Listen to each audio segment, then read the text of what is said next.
bienvenue encore pour ce point hebdomadaire de ma chaîne. À quoi j'ai joué, qu'est-ce que j'ai acheté, qu'est-ce que j'ai pas acheté, les news Kickstarter, mes Kickstarter principalement, ceux auxquels j'ai fait attention.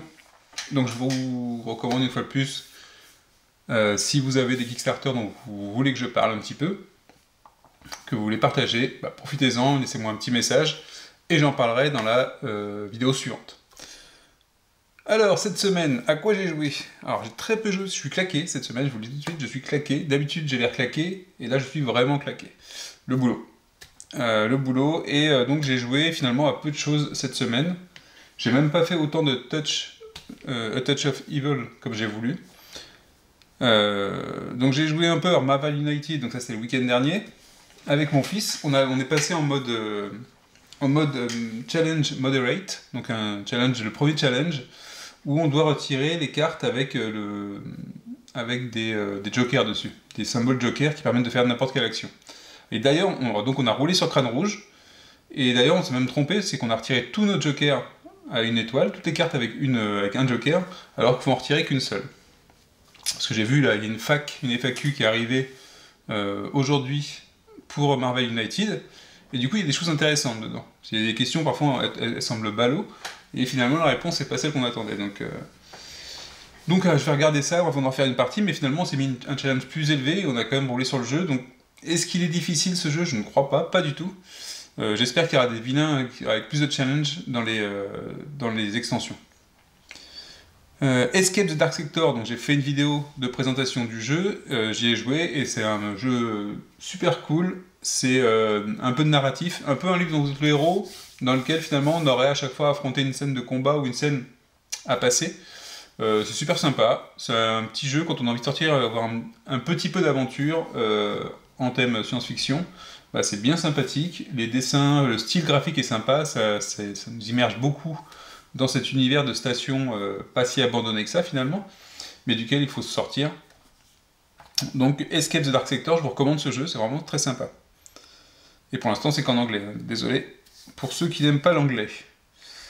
The Few Uncursed, donc c'est un caisse que j'ai reçu la semaine dernière, j'ai fait un unboxing, et j'y ai joué. Donc j'y ai joué en solo, comme je fais pour la plupart de mes jeux, je les joue en solo, et si jamais j'ai envie de jouer en multi, j'attends un petit peu pour trouver un groupe de joueurs.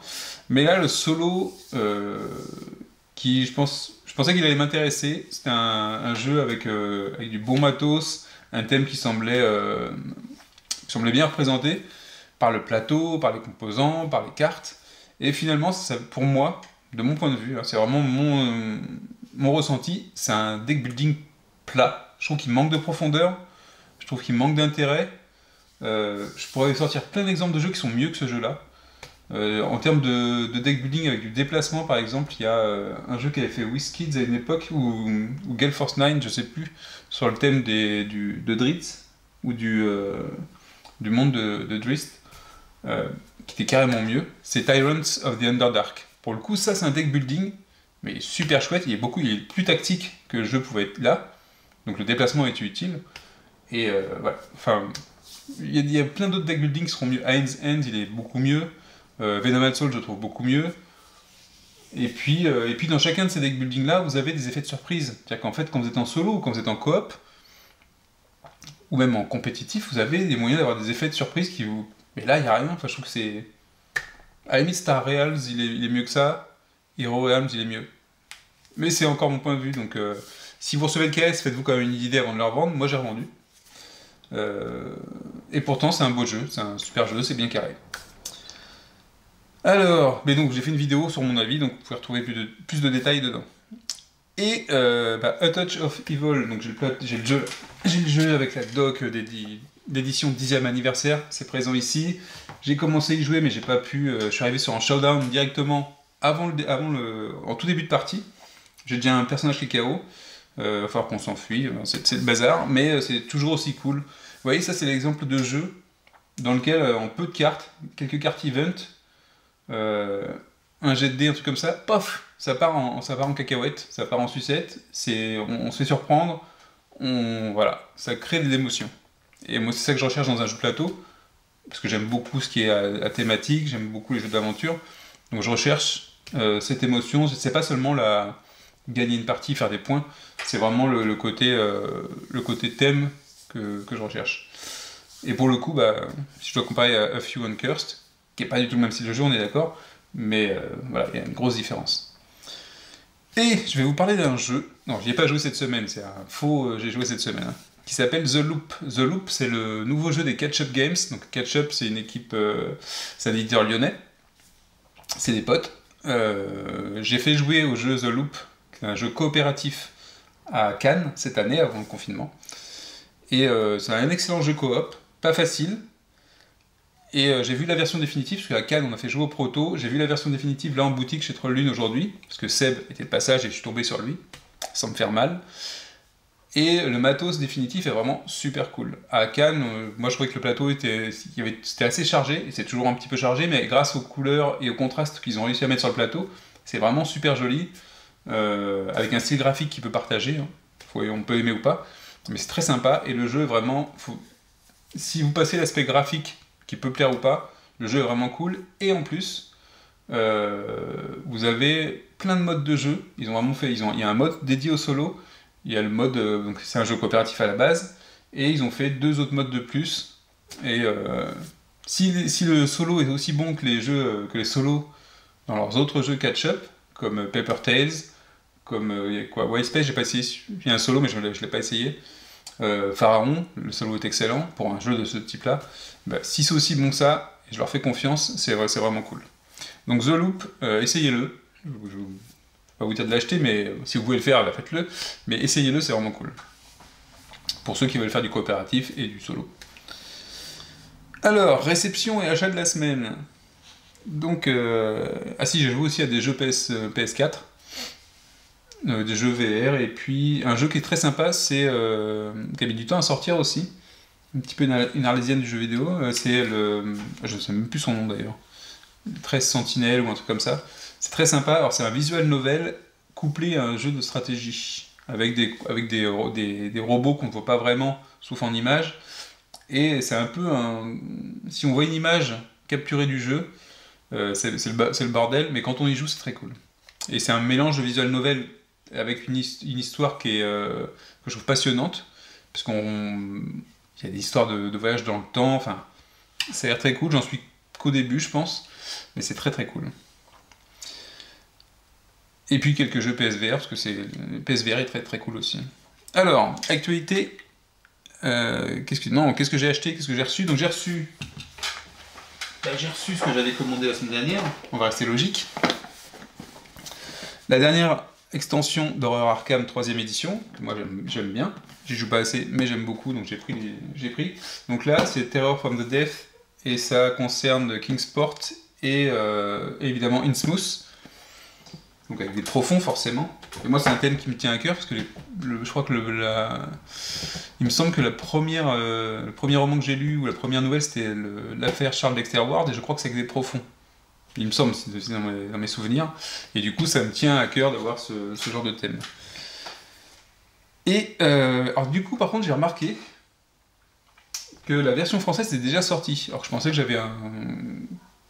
que celle-là venait de sortir aussi. Donc je sais pas si du coup les traductions sont très rapprochées maintenant par rapport à avant. Est-ce que c'est grâce à Asmodée peut-être? Enfin voilà. Donc ça j'ai reçu et j'ai acheté comme des choses. Alors à savoir qu'il y a 2 jours, j'avais rien acheté. Mais la fin de semaine, sûrement avec la fatigue, avoir besoin de réconfort, tout ça.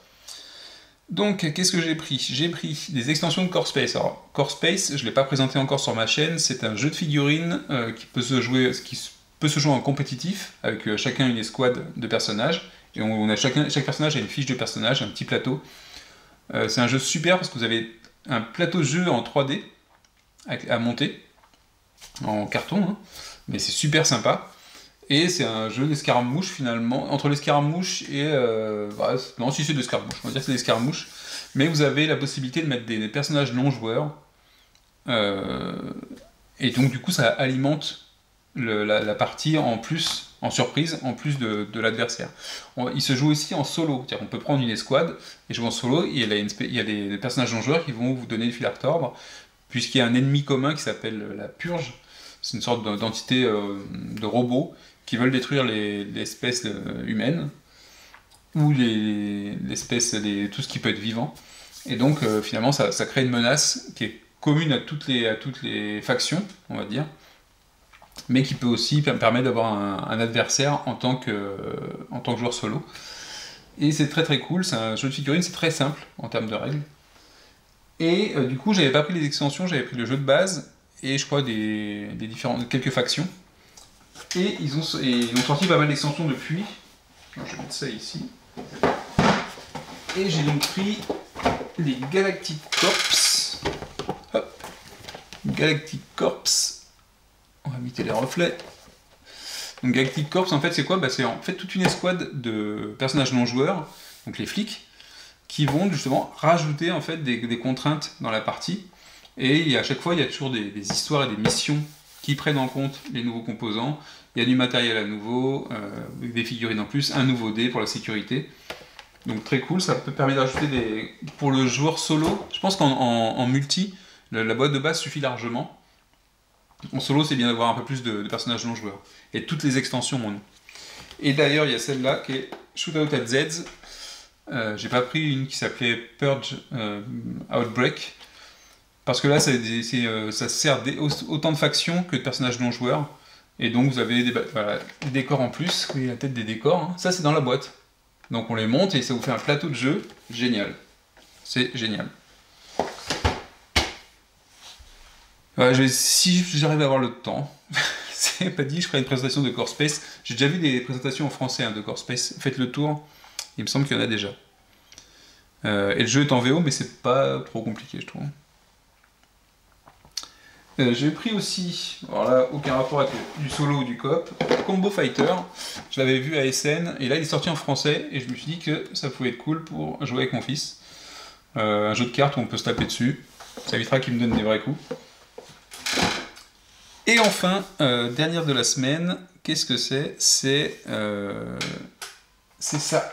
Et ça, j'étais super surpris, je ne savais pas qu'il sortait en français. Et quand je l'ai vu, quand j'ai su qu'il était à la boutique, j'ai foncé dessus. Et apparemment, c'est vite parti d'ailleurs, ils ont été surpris que ça parte autant.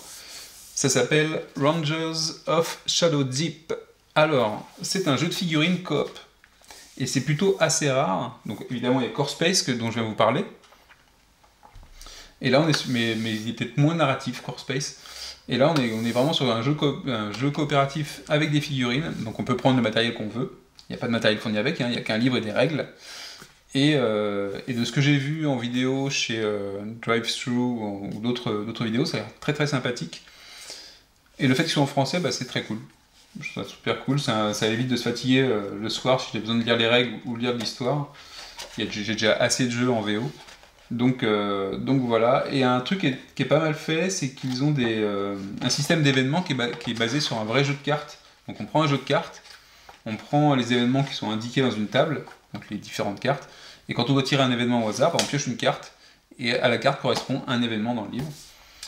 Donc je vais essayer ça, parce qu'il se joue en solo du coup aussi. On peut jouer en solo, on crée un ranger et des compagnons, et on peut suivre un scénario, il y a une campagne intégrée.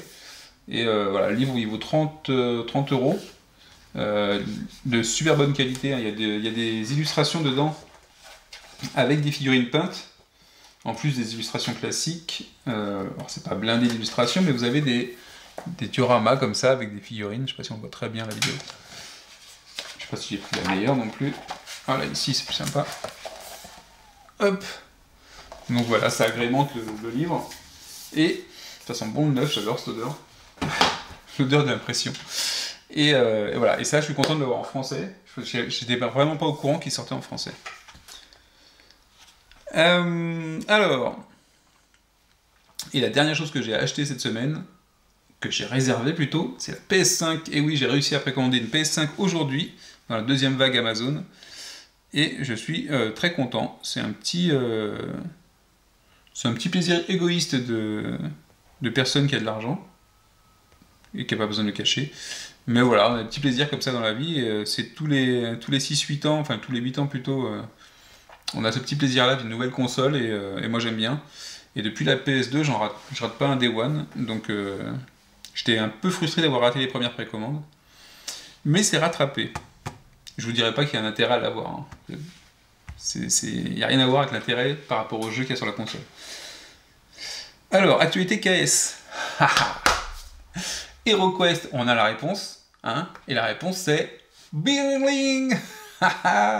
Donc après avoir teasé la toile, après avoir teasé HeroQuest dans le monde entier, parce que le média n'était pas réservé aux États-Unis et aux Nord-Américains plutôt, et bien HeroQuest, on sait que Hasbro et donc Avalon Hill ressortent une édition, enfin une impression d'HeroQuest, à savoir qu'a priori c'est le même jeu, avec des figurines refaites, j'ai l'impression, mais qui remportent pas la palme des plus belles figurines, j'ai l'impression aussi, avec du mobilier en plastique, mais qui semble pas avoir été retravaillé. Donc c'est, je prends un vieux jeu, et je vous le réimprime, et je vous le mets au prix de l'occasion, donc à 150 €, à 150 $, parce que quand même c'est super sympa.